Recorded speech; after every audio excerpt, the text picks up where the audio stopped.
Hi viewers, எல்லோருக்கும் வணக்கம். இன்று டிசம்பர் 5ஆம் தேதி, நாளை டிசம்பர் 6ஆம் தேதி தங்கத்தோட விலை எப்படி இருக்கலாம் அப்படிங்கிறத பற்றி இந்த வீடியோவில் நம்ம பார்த்துடலாம். அதற்கு முன்னதாக நம்ம சேனலை சப்ஸ்கிரைப் பண்ணாமல் இருந்தால் சப்ஸ்கிரைப் பண்ணிங்க, கூடவே பெல் பட்டனையும் கிளிக் பண்ணிக்கோங்க. வாங்க வீடியோக்குள்ளே போகலாம்.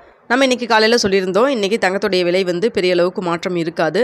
ஏற்றம் இறக்கம் 10 ரூபா 20 ரூபா ப்ளஸ் ஆர் மைனஸில் இருக்கும். இல்லைனா நேற்று என்ன ரேட்டோ அதே ரேட்டில் தான் இருக்கும்னு சொல்லியிருந்தோம். அதே போல் இன்றைக்கி பார்த்தீங்கன்னா 10 ரூபா மட்டும் அதிகரிச்சிருந்ததுங்க. இன்றைக்கி 7140 ரூபாய்க்கு விற்பனை செய்யப்பட்டு வருதுங்க. நாளைக்கு விலை நிலவரம் என்னவா இருக்கும் அப்படிங்கிறதையும் நம்ம பார்த்துடலாம். அதற்கு முன்னதாக ஒரு சகோதரி நம்மகிட்ட ஒரு கொஷின் கேட்டிருந்தாங்க. அதாவது என்னென்னு பார்த்தீங்கன்னா, வேஸ்டேஜ் இல்லாமல் பெரிய நகை சிறுக சிறுக சேமித்து எப்படி வாங்கலாம் அப்படின்னு சொல்லிட்டு, சீட்டு கட்டுறது மட்டும் கிடையாதுங்க. கையில் காசு எப்பப்பெல்லாம் கிடைக்குதோ எது மாதிரிலாம் நம்ம சேவ் பண்ணோம்னா பெரிய அளவுக்கு நம்ம நகை வாங்கிக்கலாம் அப்படிங்கிறத பற்றி நம்ம இதில் பார்த்துடலாம். ஏன்னா இப்போ இந்த வீடியோ மூலமாக உங்கள்கிட்ட சொன்னோன்னா கண்டிப்பாக மற்றவங்களுக்கும் ஒரு ஹெல்ப்ஃபுல்லாக இருக்கும். சிலருக்கு இது மூலமாக ஒரு ஐடியாவும் கிடைக்கும். அதனால தான் சரி வீடியோலேயே சொல்லிடலாம் அப்படின்னு சொல்லி பார்த்தாங்க.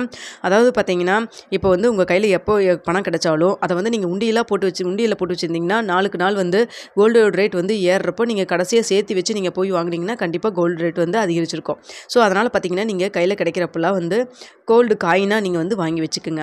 அப்படி இல்லையா டிஜி கோல்ட்லையாவது போட்டுட்டு அந்த 11 மாதம் முடியறதப்போ நீங்கள் டிஜி கோல்டு மூலமாக கூட நீங்கள் கோல்டு காயினாக நீங்கள் வாங்கிக்கலாம். என்ன சொல்ல வரேன்னு பார்த்தீங்கன்னா, கொஞ்சோண்டு அமௌண்ட் கிடைச்சா கூட மில்லிகிராம்லையாவது காயின் வாங்கி வச்சுக்கோங்க. ஸோ இதெல்லாம் நகை வாங்குறவங்களுக்கு தான் சொல்கிறேங்க, இன்வெஸ்ட்மெண்ட் பர்பஸில் இருக்கவங்களுக்கு நான் சொல்லலை. ஸோ பார்த்தீங்கன்னா, இப்போ ஒரு 4 பவுனுக்கு வாங்கணும், ஒரு எக்ஸாம்பிளுக்கு தாங்க சொல்கிறேன். 4 பவுன் வாங்குறோம் அப்படின்னா ஒரு 2 வருஷம் நீங்கள் டார்கெட் ஃபிக்ஸ் பண்ணிக்கிங்க. கையில் அப்பப்போ கிடைக்கிற பணத்தை எல்லாம் கொஞ்சம் கொஞ்சமாக 2 வருஷமாக இருக்கட்டும் இல்லை 3 வருஷமாக இருக்கட்டும், உங்களுக்கு எவ்வளோ நீங்கள் சும்மா ஒரு எக்ஸாமுக்கு தான் 4 பவுன்னு சொல்லியிருக்கேன், 1 பவுன் கூட நீங்கள் வச்சுக்கலாம். ஸோ உங்களால் எவ்வளோ முடியுமோ அதை நீங்கள் டார்கெட் ஃபிக்ஸ் பண்ணிக்கிங்க. ஃபிக்ஸ் பண்ணிவிட்டு கொஞ்சம் கொஞ்சமாக கிராமில் சேர்த்திட்டே வாங்க.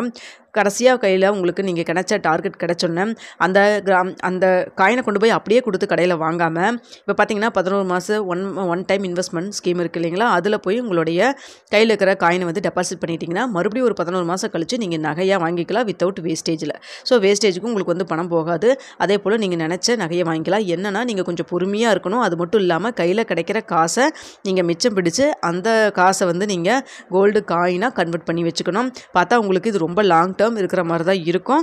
ஆனால் பார்த்தீங்கன்னா அவங்க ஒவ்வொருத்தவங்களுடைய கையில் கிடைக்கிற பணத்தை பொறுத்து சேவ் பண்ணுற காயினை பொறுத்து உங்களுக்கு வேரி ஆகும். ஆனால் வந்தீங்கன்னா திரும்பி பார்த்தீங்கன்னா 2-3 வருஷத்தில் உங்களுக்கு நீங்கள் நினச்ச மாதிரி வளையலோ ஹாரமோ இல்லை ஒரு நெக்லஸோ ஒரு தோடோ உங்களால் என்ன முடியுமோ, என்ன நீங்கள் டார்கெட் ஃபிக்ஸ் பண்ணுறீங்களோ அதை கண்டிப்பாக உங்களால் அச்சீவ் பண்ண முடியும். இப்போ நியூ இயர் வேறு வருது.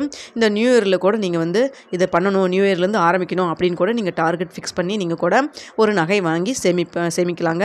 சிறுதுளி பெருவெல்லாம் கொஞ்சம் கொஞ்சமாக சேர்த்திட்டு வாங்க. கண்டிப்பாக ஃப்யூச்சரில் அது ஒரு பெரிய அளவுக்கு உங்களுக்கு ஒரு அசட்டாக நிற்கும். தங்கம் இப்போ 8000க்கு இப்போ 7000கிட்ட வந்தாச்சுங்க. 8000 நெருங்கிறதுக்கு ரொம்ப நாள் கிடையாதுங்க. மேக்ஸிமம் ஒரு 18 மாதத்தில் வந்துடும் அப்படிங்கிற மாதிரி தான் சொல்கிறாங்க. ஸோ அதனால் நம்மளாலே தங்கம் வாங்க முடியும் அப்படிங்கிறத நீங்கள் மைண்ட் செட் பண்ணிக்கிட்டு கொஞ்சம் கொஞ்சமாக சிறுக சேர்த்து வைங்க.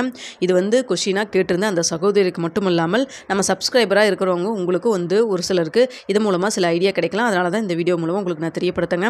சரி ஓகேங்க, நாளைக்கு ரேட் எப்படி இருக்கலாம், இப்போ மார்க்கெட் நிலவரம் என்ன இருக்குது அப்படிங்கிறத பற்றி பார்த்துடலாம். இப்போ நான் ரெக்கார்ட் பண்ணுற டைம் பார்த்தீங்கன்னா 7 மணிக்கு என்ன நிலவரம் இருக்குதுன்னு சொல்லி மார்க்கெட்டில் நான் பார்த்தா உங்களுக்கு நான் சொல்கிறேங்க. இப்போ பார்த்தீங்கன்னா தங்கத்தோடைய விலை பெரிய அளவுக்கு மாற்றம் இன்றும் கிடையாது. ஏறுனா நாளைக்கு ஒரு 10 ரூபாயிலிருந்து இப்போ இருக்கிற நிலவரப்படி சொல்கிறேன் 10 ரூபாயிலிருந்து ஒரு 30 ரூபாய்க்குள்ளே தான் அதிகரிக்கிறதுக்கான வாய்ப்புகள் இருக்குது. ஸோ இல்லையா இன்றைக்கி என்ன ரேட்டோ அதே ரேட் கூட நாளைக்கு மெயின்டைன் ஆகலாம். பெரிய அளவுக்கு உங்களுக்கு அப் அண்ட் டவுன் கிடையாதுங்க. மற்றபடி உங்களுக்கு ஒரு 10 மணி 11 மணிக்கு வேறு ஏதாவது அப் டவுன் பெரிய அளவுக்கு இருந்ததுன்னா கண்டிப்பாக உங்களுக்கு தெரியப்படுத்துவேன். ஸோ இந்த வீக் ஃபுல்லாகவே பார்த்தீங்கன்னா ஃபஸ்ட் டே மட்டும்தான், அதாவது திங்கக்கிழமை மட்டும்தான் பார்த்தீங்கன்னா உங்களுக்கு ரேட் குறைஞ்சிது. அதுக்கப்புறம் பார்த்தீங்கன்னா உங்களுக்கு அதிகரிச்சுக்கிட்டு தான் இருந்தது. ஒரு நாள் அப்படியே இருந்துச்சு, எதுவுமே மாறாமல். ஸோ இந்த வாரம் பெரிய அளவுக்கு ஒரு மாற்றமும் கிடையாதுங்க. ஸோ நாளைக்கு என்ன பார்த்தீங்கன்னா ஒரு ப்ளஸ்ஸில் ஒரு அதிகரிக்கிறதுங்க முகமாக தான் இருக்குது. இப்போ இருக்கிற நிலவரப்படி காலையில் கூட கம்மியாக இருக்கிற வாய்ப்புகளும் இருக்கலாம். கம்மியாச்சுன்னா கண்டிப்பாக நான் 8 மணிக்கு வீடியோ போடுற மூலமாக நான் உங்களுக்கு தெரியப்படுத்துகிறேங்க. ஸோ இப்போ இருக்கிற நிலவரப்படி பார்த்தீங்கன்னா நாளைக்கு ஒரு 10 ரூபாயிலேருந்து 30 ரூபா வரைக்கும், இப்போ 7140 ரூபாயில் இருக்குங்களா, 7150 ரூபா அப்படி ரவுண்ட் ஃபிகராக கூட கொடுக்கலாம். ஸோ 7150லேருந்து 170 அது மாதிரி உங்களுக்கு ஃபிக்ஸ் ஆகிறதுக்கான வாய்ப்புகள் இருக்குதுங்க. நம்ம டேரெக்டாக எதுவுமே சொல்ல முடியாது. ஏன்னா பார்த்தீங்கன்னா யூஎஸ் கரன்சியோட US டாலரோட நம்மளுடைய இந்திய ரூபாயின் மதிப்பை வந்து கம்பேர் பண்ணி தான் நமக்கு ரேட் ஃபிக்ஸ் பண்ணுவாங்க. ஸோ அதனால் பார்த்திங்கன்னா இப்போ இருக்கிற நிலைமை மட்டும் நான் சொல்கிறேன். நாளைக்கு காலையில் வந்து மாறுதல் ஏற்பட்டதுன்னா 8 மணிக்கு வீடியோ மூலமாக சொல்கிறேன். அது மட்டும் இல்லாமல் நாளைக்கு காலையில் 9:45 10 மணிக்குள்ள போர்ட் ரேட் என்ன ஃபிக்ஸ் பண்ணுறாங்கன்னு சொல்லிட்டு அதையும் நான் கம்யூனிட்டி டேபிளில் தெரியப்படுத்துகிறேங்க. ஸோ பார்த்திங்கன்னா இதெல்லாம் ஒரு செய்தியாக தான் நான் உங்கள்கிட்ட சொல்லிகிட்டு இருக்கேன். இதே ரேட்டு தான் இருக்குன்னு நான் சொல்ல வரல. ஏன்னா கடைசியாக ஒரு 10 நிமிஷத்தில் கூட மாறுறதுக்கு வாய்ப்பு இருக்குது. ஸோ இப்போ இருக்கிற என்ன நிலவரம் இருக்குது அப்படிங்கிறத மட்டும் சொல்கிறேங்க. ஏன்னா வந்து நகை வாங்க போகிறவங்களுக்கு இது ஒரு யூஸ்ஃபுல்லாக இருக்கலாம். ஓகே வியூவர்ஸ், உங்களுக்கு இந்த வீடியோ பிடிச்சிருந்தா லைக் பண்ணுங்கள், ஷேர் பண்ணுங்கள், மறக்காம சப்ஸ்கிரைப் பண்ணிக்கோங்க ஃப்ரெண்ட்ஸ். நிறைய பேர் பார்க்குறீங்க நம்ம வீடியோவை, ஆனால் வந்து சப்ஸ்கிரைப் பண்ண மறந்துடுறீங்க. கொஞ்சம் சப்ஸ்கிரைப் பண்ணுங்கள். எனக்கு யூஸ்ஃபுல்லாக இருக்கும், எனக்கு ஒரு சந்தோஷமாக இருக்கும் வீடியோ போடுறதுக்கு, எனக்கு ஒரு என்கரேஜாக இருக்குங்க. இந்த வீடியோ உங்களுக்கு பிடிச்சிருக்குன்னு நினைக்கிறேன். நெக்ஸ்ட் வீடியோவில் பார்க்கலாம்.